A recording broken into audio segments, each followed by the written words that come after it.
لا من الذل ولی لا ولا من الکل عزی لا ولا من العظام وزی لا ولا من الاطعام نزی لا ولا من الکفو وزی لا ولا من الجزء عزی لا ولا من نسب وسب تاب اتب جتب ولد لا جدد لا نسب لا کیف لا.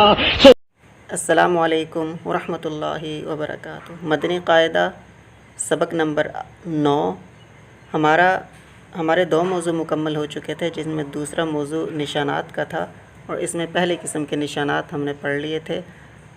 تو نیا موضوع شروع کرنے سے پہلے ہم یہ دیکھیں گے کہ ہمارا جو موضوع مکمل ہوا ہے اس میں ہم نے کون کون سی معلومات اکٹھی کی ہیں.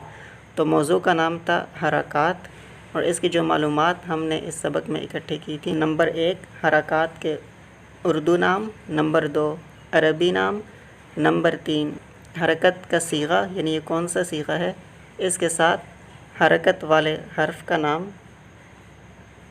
اور حرکات ادا کرنے کا طریقہ، یہ کس طریقے پہ ادا ہوتی ہیں. اس کے بعد یہ جو حرکات ہیں یہ الف اور را ان دو حروف میں کچھ تبدیلی لاتی ہیں، تو وہ کیا تبدیلی ہے. اس کے بعد ہم نے یہ دیکھا تھا کہ 2 چیزوں سے بچنا ہے، یعنی حرکات کو ادا کرتے ہوئے 2 چیزوں سے بچنا ہے. تو اب ہم ان سب کے جوابات ایک نظر دیکھ لیتے ہیں. حرکت صیغہ کیا ہے؟ جمع کا صیغہ ہے. اس کا واحد کیا آتا ہے؟ حرکہ. حرکات جمع کا صیغہ ہے، اس کا واحد آتا ہے حرکہ، حرکت.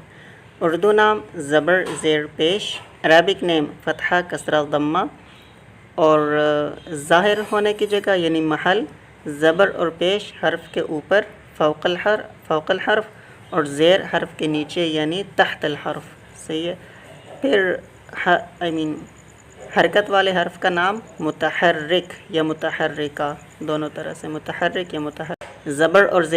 زبر زیر پیش ادا کرنے کا طریقہ، حرکات ادا کرنے کا طریقہ: زبر پہ آواز اوپر اٹھتی ہے، زیر پہ آواز نیچے جاتی ہے، اور پیش پہ ہونٹ گول ہوتے ہیں. ٹھیک ہے. پھر الف اور را میں تبدیلی کیا ہوگی؟ الف حمزہ بن جائے گا، اور را 2 حالتوں میں موٹا، ایک حالت میں